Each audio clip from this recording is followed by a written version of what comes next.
వేదిక పైనున్న గౌరవ ముఖ్యమంత్రి శ్రీ నారా చంద్రబాబు నాయుడు గారికి, బోఫర్స్ కుంభకోణాన్ని బయటికి తీసుకొచ్చిన హిందూ మేనేజింగ్ డైరెక్టర్, ఒకప్పుడు ఎడిటర్గా పనిచేసిన శ్రీ ఎన్ రామ్ గారికి, రాజస్థాన్ పత్రిక చీఫ్ ఎడిటర్ ఓనర్ అయిన శ్రీ గులాబ్ కొఠారి గారికి,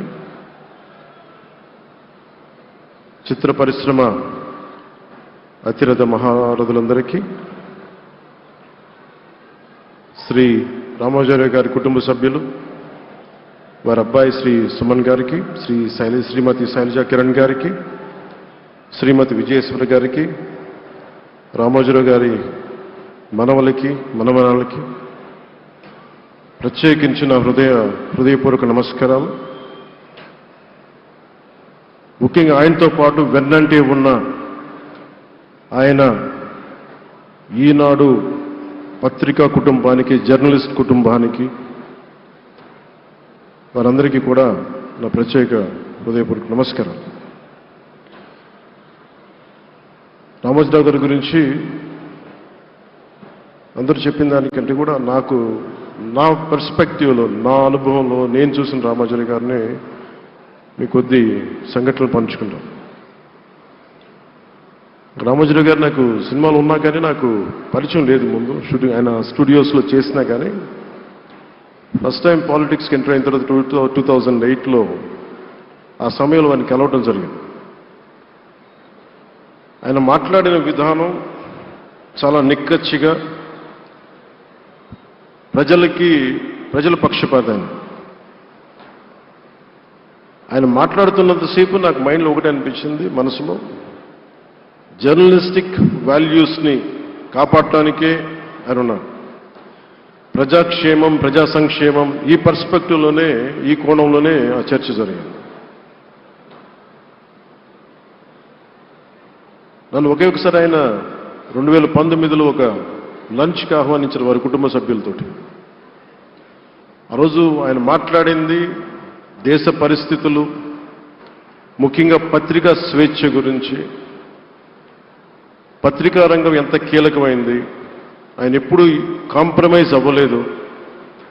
ఒక విషయం చెప్పాలి అంటే అది తనకి తెలిసిన వారు అవ్వచ్చు, తన సన్నిహితులు అవ్వచ్చు, స్నేహితులు అవ్వచ్చు, కుటుంబ సభ్యులు అవ్వచ్చు, జనం కోసం వచ్చేటప్పటికి నిష్పక్షపాతంగా, చాలా నిర్దాక్షిణ్యంగా ఉంటుంది ఆయన ఆలోచన పరిధి. అదే ఆయన ఈనాడు పేపర్లో రిఫ్లెక్ట్ అవుతుంది. నేను చాలాసార్లు అనుకునేవాడిని, ఒక వ్యక్తికి ఇంత, ఆయన ఆ రోజు లంచ్ తర్వాత కూర్చున్నప్పుడు ఆయన మాట్లాడుతుంటే ఆయన వేదనని నేను చూశాను.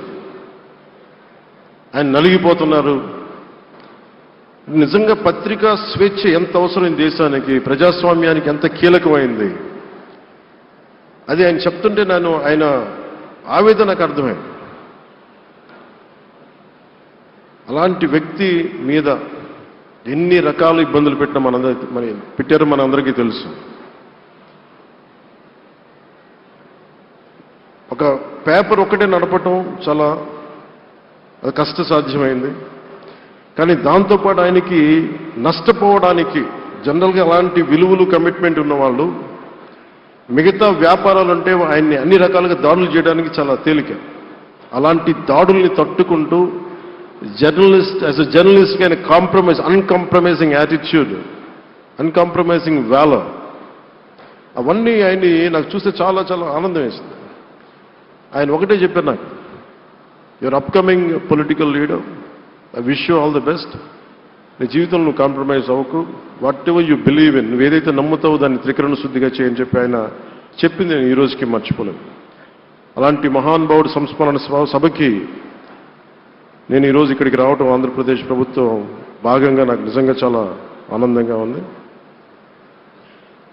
రైట్ టు ఇన్ఫర్మేషన్ యాక్ట్ దారిలో చూస్తూ ఉంటుంది దాకా ఎగ్జిబిషన్లో 2008 రైట్ టు ఇన్ఫర్మేషన్ యాక్ట్లో ప్రజలకు ప్రతిదీ తెలియాలి, ప్రభుత్వంలో ఏం జరుగుతుంది, ప్రభుత్వం ఏం తీరుతెన్నులు ఎలా ఉంది అని.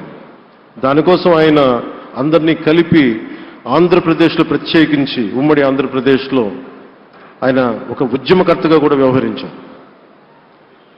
ఒక ఆర్టీఐ లాంటి థాట్ ప్రాసెస్ ఉండాలి అంటే ఒకటే ఉంటుంది, ఇది ఏమి జరిగినా ప్రజలకి తెలియాలి. ప్రభుత్వంలో ఉన్న రాజకీయ వ్యవస్థ ఏమి చేసినా ప్రజలకి తెలియాలి, వారికి అండగా ఉండాలని చెప్పి ఆయన చేసిన ఈ యజ్ఞం చాలా జటిలమైంది, చాలా కష్టమైంది. పత్రికా రంగంలో విస్తరించిందే కాకుండా సినిమా నిర్మాణ రంగంలో కానీ, స్టూడియోస్ కానీ, హోటలియర్గా కానీ ఇవన్నీ చాలా చేసి ఉండొచ్చు. కానీ ఆయన క్రక్స్ ఆఫ్ రామోజీరావు గారిది మోస్ట్ ఇన్స్పిరేషనల్ జర్నలిస్ట్. ఇందాక కొల్లూరు పార్థసారథి గారు చెప్పిన, ఇందాక అమరావతి నుంచి నాయ ఎమ్మెల్యే గారు మాట్లాడినా కానీ, పార్థసారథి గారు చెప్పినా కానీ ఆయనకి ఖచ్చితంగా ఒక విగ్రహం పెట్టాలని. ఎందుకంటే జర్నలిస్ట్ విలువల్ని కాపాడి ఆయన ఎందుకు ఇన్స్పిరేషన్ అంటే ఎన్ని కష్ట నష్టాలు వచ్చినా, ఒక జర్నలిస్ట్గా ఉండటం వేరు, ఒక పత్రిక అధిపతిగా ఉండి అన్ని ఒడిదుడుకులు ఎదుర్కొని ఆయన కుటుంబాన్నంతా బెదిరించినా కానీ, ఏమి చేసినా కానీ జనరల్గా కుటుంబ సభ్యులు కష్టం వస్తే నలిగిపోతాం.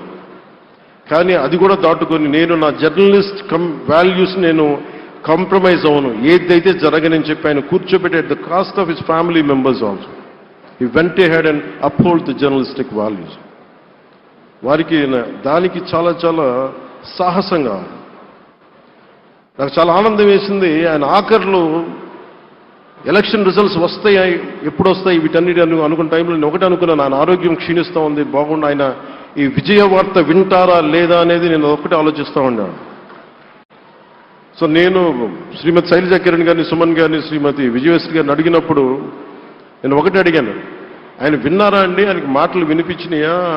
అందరూ చెప్తారు ఆయన వినిపించట్లేదంటే, లేదు, చాలా ఒక 24 గంటలు ఆ విజయాన్ని దశాబ్దం పాటు నలిగారు, దశాబ్దన్నర పాటు నలిగి ఆయన్ని నలిగిన తర్వాత ఆయన అలాంటి వ్యక్తి విజయ వార్త వినకపోతే అక్షోభిస్తుందేమో ఆత్మని అనిపించేది. కానీ విజయ వార్త వినే ఆయన పరమదించారు.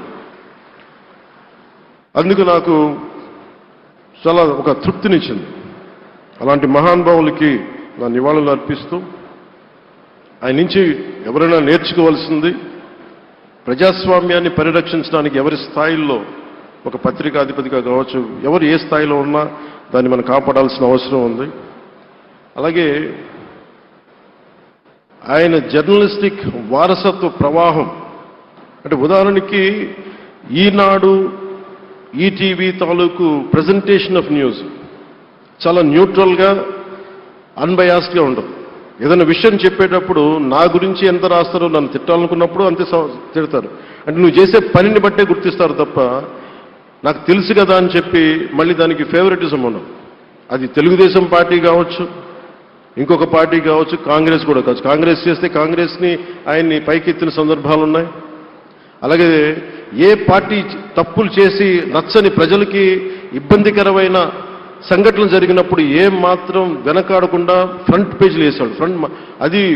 ఫ్రంట్ పేజీలో మరీ చాలా బలంగా చేసేవాడు. సో అందుకే నాకు అనిపించింది ఒక జర్నలిస్టిక్ వాల్యూస్, ఆయన తాలూకు వారసత్వ ప్రవాహం ప్రతి జర్నలిస్టు పుణికిపుచ్చుకోవాలి, తీసుకోవాలి. ఒక నది ఒక ప్రవాహం వెళ్తున్నప్పుడు మన స్థాయి, అది నువ్వు ఒక చిన్న బకెట్తో తీసుకుంటావు, చెంబుతో తీసుకుంటావు, ప్రవాహంలో నీళ్లు అన్నట్టుగా రామోజీరావు గారి జర్నలిస్టిక్ వారసత్వ ప్రవాహాన్ని మనం ఎంత తీసుకుంటాం అనేది మన స్థాయిని బట్టి ఉంటుంది. అది ఒక మోటార్ వేసి ఒక ట్యూబ్ మనకి పైప్లో తోడుకునేలాగా ఉండొచ్చు, లేదంటే నా స్థాయి ఇంతే అంటే కూర్చోబెట్టి ఒక చెంబుతో తోడుకోవచ్చు.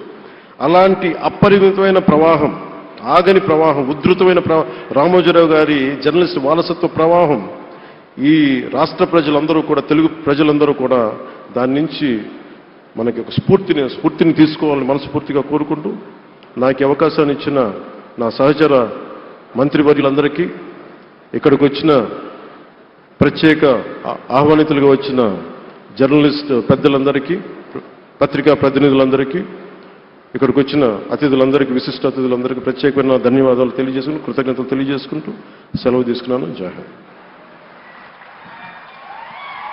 Thank you honourable deputy chief minister గారు. ఒక మనిషి నుంచి ఎంత ఇన్స్పిరేషన్ తీసుకోగలిగితే మనకంత పుష్కలంగా ఒక దిగ్గజం లాంటి మహా వ్యక్తి రామోజీరావు గారు అని చెప్పారు.